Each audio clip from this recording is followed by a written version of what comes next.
Alright, तो I hope आपने वो सारी क्यूरीज एग्जीक्यूट करवा दी और रिकॉर्ड इंसर्ट करवा दिए। आगे बढ़ते हैं। हम देखना चाह रहे हैं कि हमारे टेबल्स के अंदर रिकॉर्ड्स कहाँ पर हैं, कितने हैं, और डिफरेंट जो टाइप की क्यूरीज हैं वो एग्जीक्यूट करवाएंगे। ठीक है, तो आ जाते हैं यहाँ पे और सबसे पहले देखते हैं हमारी टेबल्स कौन सी है। तो शो टेबल्स, तो हमारे पास book details, category, issue details, user details की टेबल है। सबसे पहले हम चेक करना चाह रहे हैं कि बुक डिटेल्स की टेबल में से कौन से रिकॉर्ड्स हैं। तो हम यहाँ पे आके लिखेंगे रिकॉर्ड फैच करने के लिए, ले आने के लिए सेलेक्ट की क्यूरी यूज़ करते हैं और सेलेक्ट के बाद static from book underscore details के बुक डिटेल्स की टेबल में से सारे रिकॉर्ड लेकर आने हैं। स्टैटिक का मतलब होता है सारे कॉलम्स और सारी रोज़। तो select static from book details का मतलब बुक डिटेल्स की टेबल में से सारे रिकॉर्ड फैच करके ले आने।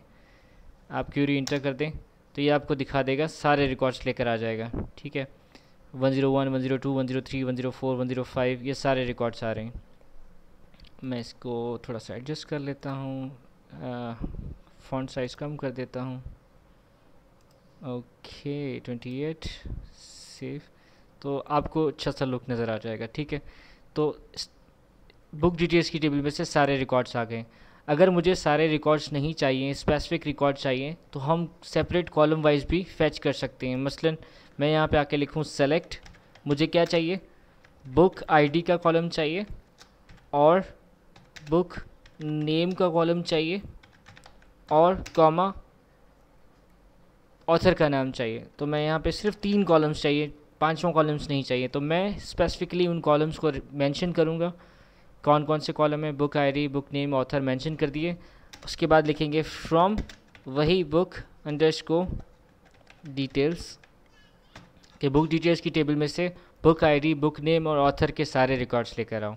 इंटर कर दिया, तो ये सारे रिकॉर्ड्स आ गए, लेकिन बुक आईडी, बुक नेम और ऑथर के रिकॉर्ड आए हैं, सिर्फ ये 3 कॉलम से रिकॉर्ड फैच हुए हैं। ठीक है, इसी तरह से बाकी जो टेबल्स हैं आप उनको यूज़ करके उनके ऊपर भी क्यूरीज अप्लाई कर सकते हैं। लाइक आप देखना चाह रहे हैं कि कैटेगरी के अंदर कौन कौन से रिकॉर्ड मौजूद हैं, तो हमने लिखा सेलेक्ट स्टैटिक फ्रॉम कैटेगरी, तो पता चल जाएगा कि कैटेगरी की टेबल में कौन कौन से रिकॉर्ड्स हैं। तो ये टेबल की कैटेगरी के अंदर सारे रिकॉर्ड मौजूद हैं। ठीक है, अच्छा, अभी यहाँ पे सारे रिकॉर्ड्स आ रहे हैं, तो मैं थोड़ी सी इसमें चेंज करना चाहूँगा। क्यूरी के अंदर मैं यहाँ पे लिखूँगा select distinct, DISTINCT distinct type from category. अब आप ऊपर देखें टेबल के अंदर, कैटेगरी की टेबल के अंदर यहाँ पे जो टाइप का कॉलम है उसके अंदर regular, one day member, regular ये 4 रिकॉर्ड्स हैं। ठीक है, तो मैं यहाँ पे क्यूरी एग्जीक्यूट करवा रहा हूँ कि मुझे क्या चाहिए,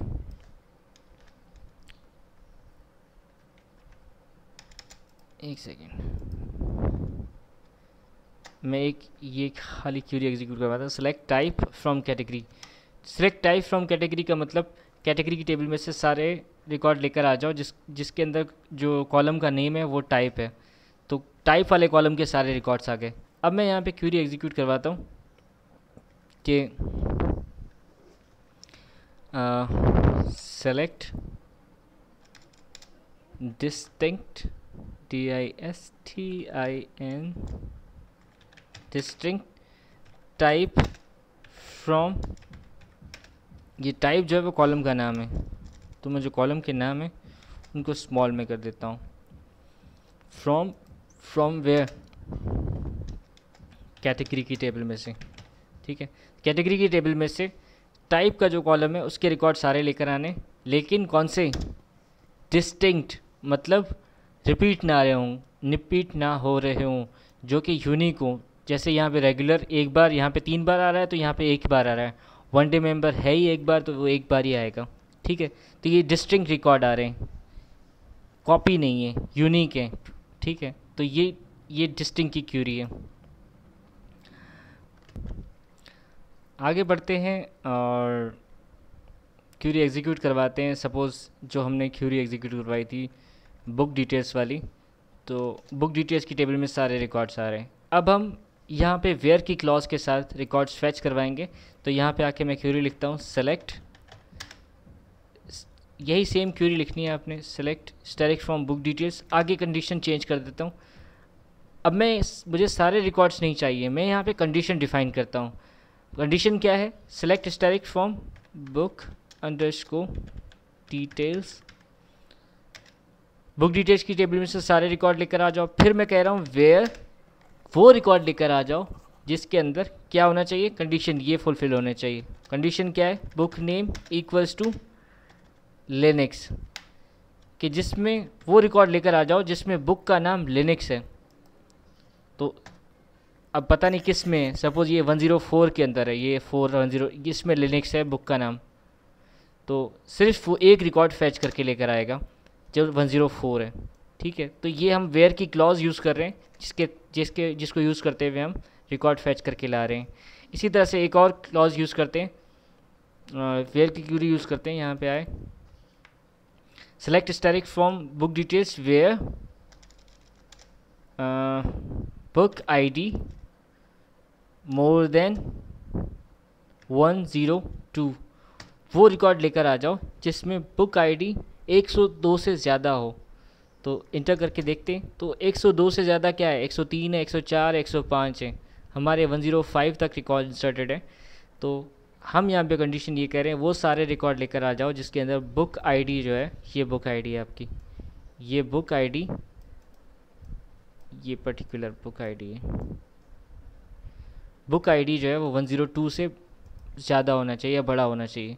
ठीक है, इसी क्यूरी को अगर हम इस तरह से लिखें, मोर देन और equal to, more than equal to लिखेंगे इस तरह से, इक्वल्स टू, तो इसका मतलब ये है कि वो सारे रिकॉर्ड लेकर आ जाओ जिसमें आईडी 102 हो या 102 से ज़्यादा हो। तो 102 भी इंक्लूडेड है, ऊपर वाले में 102 इंक्लूडेड नहीं है, 103 से रिकॉर्ड स्टार्ट हो रहे हैं और यहाँ पे 102 से रिकॉर्ड स्टार्ट हो रहे हैं, क्योंकि हम यहाँ पे कह रहे हैं कि मोर देन और इक्वल टू, बराबर हो या उससे ज़्यादा हो, तो वो सारे रिकॉर्ड आ जाएं। ठीक है, तो ये हम रिकॉर्ड जो लेकर आ रहे हैं वो फैच करके ले आ रहे हैं वेयर की क्लॉज के साथ। आगे बढ़ते हैं और एक और सिचुएशन देखते हैं। हमने यहाँ पे कहा select static from book details where, अब हम एक दूसरी टाइप की कंडीशन चेक करना चाह रहे हैं, where edition EDITION edition equals to what, यहाँ पे हम एडिशन बता देते हैं सेकंड, ये मैंने बता दिया कि बुक डिटेल्स की टेबल में से सारे रिकॉर्ड लेकर आ जाओ जहाँ पर एडिशन सेकंड होना चाहिए और एडिशन इक्वल्स टू थर्ड, या तो जो एडिशन है वो थर्ड हो या फिर सेकंड हो, कि वो सारे रिकॉर्ड लेकर आ जाओ जिसमें एडिशन जो है वो बुक का एडिशन सेकंड हो या फिर थर्ड हो। और लगा हुआ है, इसका मतलब पहली कंडीशन ट्रू होना चाहिए या दूसरी कंडीशन ट्रू होना चाहिए, दोनों में कोई भी कंडीशन ट्रू होगी वो रिकॉर्ड्स फैच हो जाएंगे। तो एग्जीक्यूट करके देखते हैं, सपोज़ हमने एंटर कर दिया तो वो 2 रिकॉर्ड लेकर आया है, यहाँ पे थर्ड और सेकंड के 2 रिकॉर्ड हैं और थर्ड का 1 रिकॉर्ड है। तो हमने कंडीशन ये थी कि या तो एडिशन सेकंड होना चाहिए या एडिशन थर्ड होना चाहिए, इसके अलावा कोई और ना हो। तो हमारे तो फर्स्ट भी पड़े हुए ना यहाँ पे, वो फर्स्ट तो नहीं लाया, दिस मीन्स हम ये कह रहे हैं कि और की कंडीशन यूज़ कर रहे हैं। इसके अंदर और हम क्या कर सकते हैं कि सपोज़ हम यहाँ पे ये बुक डिटेल्स की टेबल्स हैं और हम इसके अंदर कंडीशन लगाना चाह रहे हैं कि okay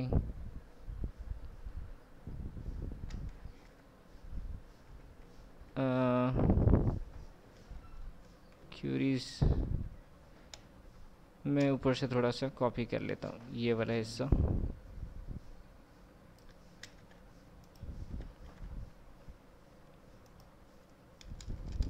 select static from book details, और हम कह रहे हैं जहाँ पर क्या होना चाहिए, जिसमें बुक आईडी जो है वो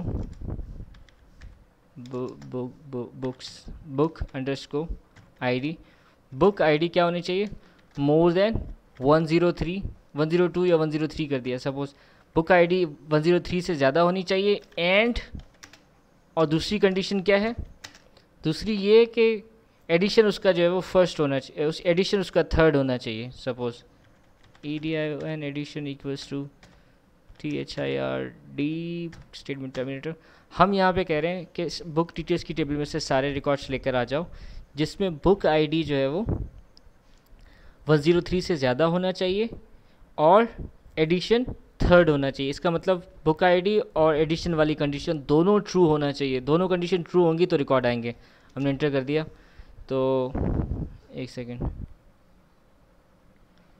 EDITION select direct from book details, where का कीवर्ड लगाना भूल गए तो यहाँ पे बुक डिटेल्स के बाद आके हम लिखते हैं वेयर, एंटर कर दिया तो एम्प्टी सेट आ गया। इसका मतलब कोई भी रिकॉर्ड नहीं है। तो आप यहाँ पे देख लें, हमने कहा था 103 से बड़ा, तो 103 से ज़्यादा रिकॉर्ड होने चाहिए और एडिशन थर्ड होना चाहिए। सेकंड फर्स्ट आ रहे हैं, थर्ड तो है ही नहीं। दिस मीन्स के दोनों कंडीशन ट्रू नहीं हुई। अगर और होता तो कोई भी एक कंडीशन ट्रू होती तो रिकॉर्ड मिल जाते, लेकिन यहाँ पे ऐसा कुछ नहीं हुआ।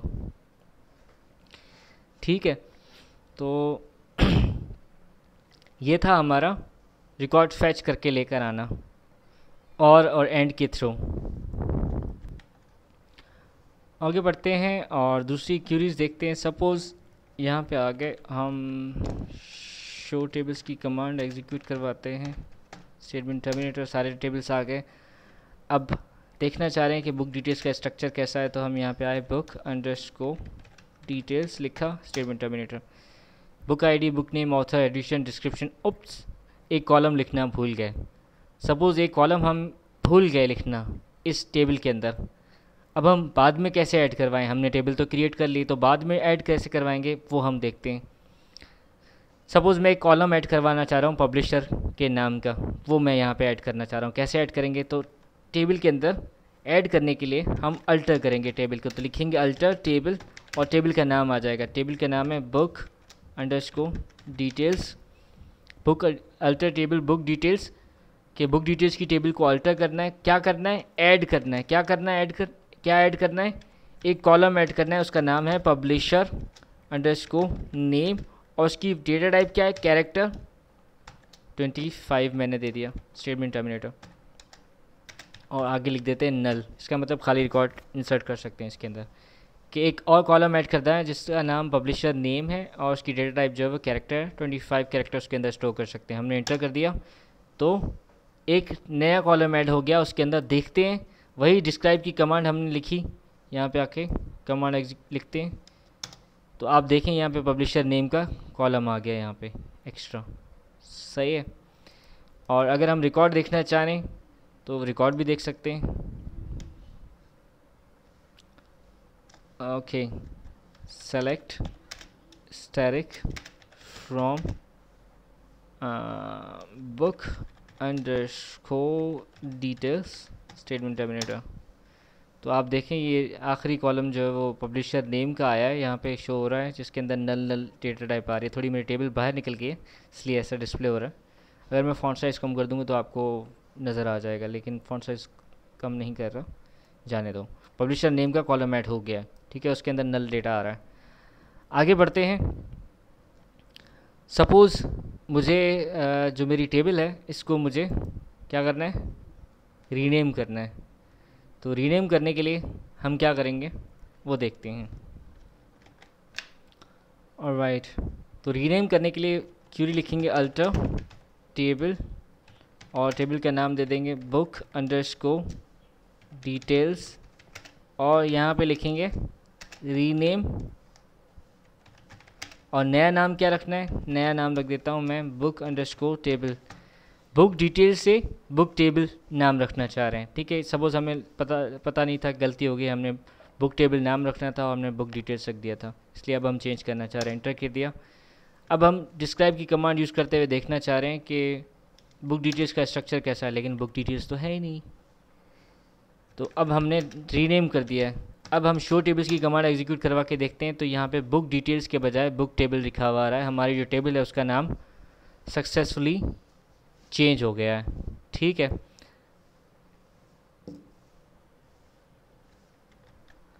आगे बढ़ते हैं और मैं देखना चाह रहा हूँ कि हमारी बुक टेबल का जो स्ट्रक्चर है वो कैसा है। आपको पता तो है वैसे, फिर भी बुक टेबल स्टेटमेंट टर्मिनेटर, तो इसके अंदर बुक आईडी का कॉलम है और बुक पब्लिशर नेम का कॉलम है, सारे कॉलम्स हैं।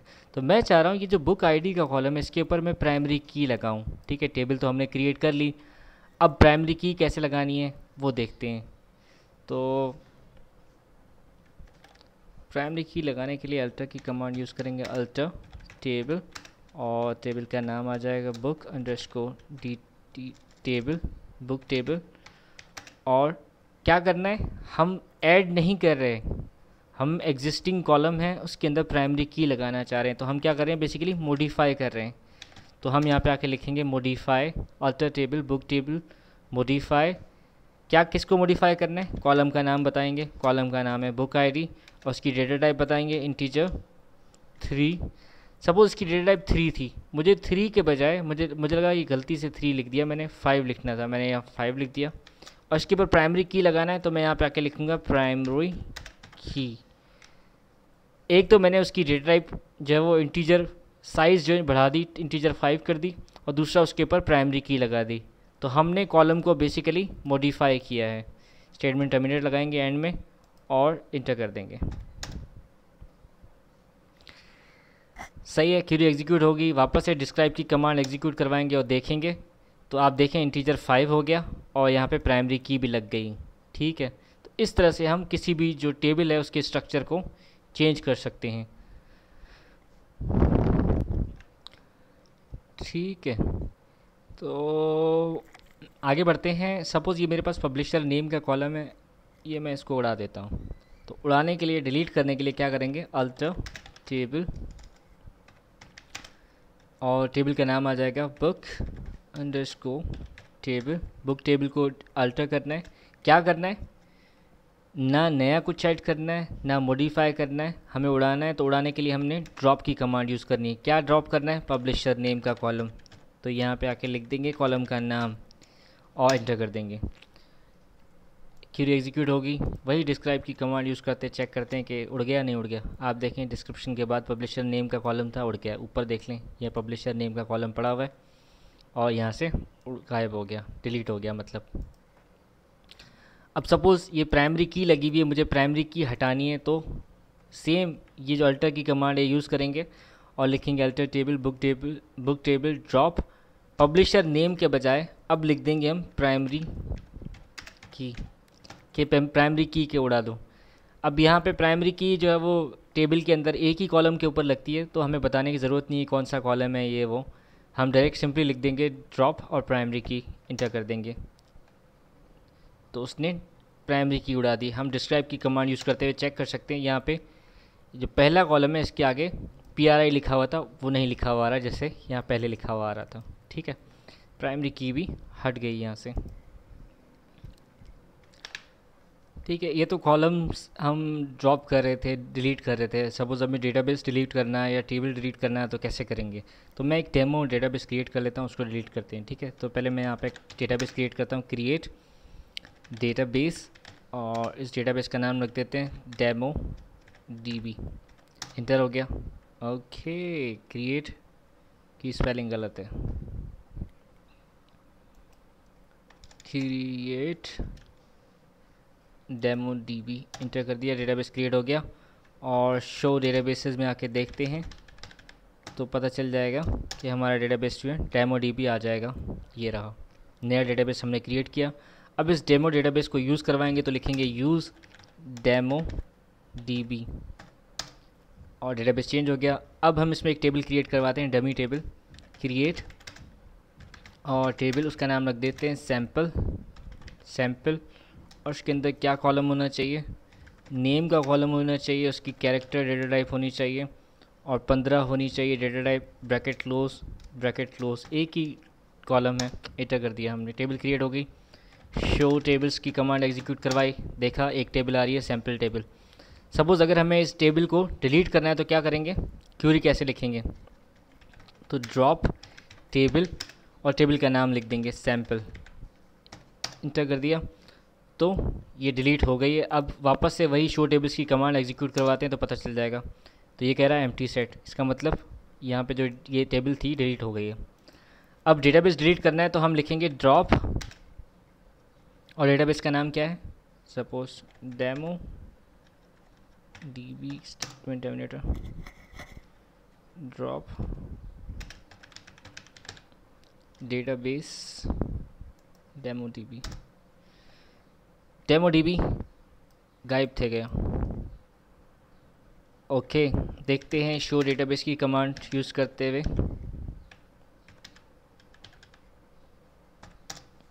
आप देखें डेमो db जो है यहाँ से गायब हो गया। ठीक है, तो इस तरह से हम ऐड करते हैं, डिलीट करते हैं, मॉडिफाई करते हैं, डेटा को फैच करके लेकर आते हैं, ये सारे ऑपरेशंस परफॉर्म करते हैं।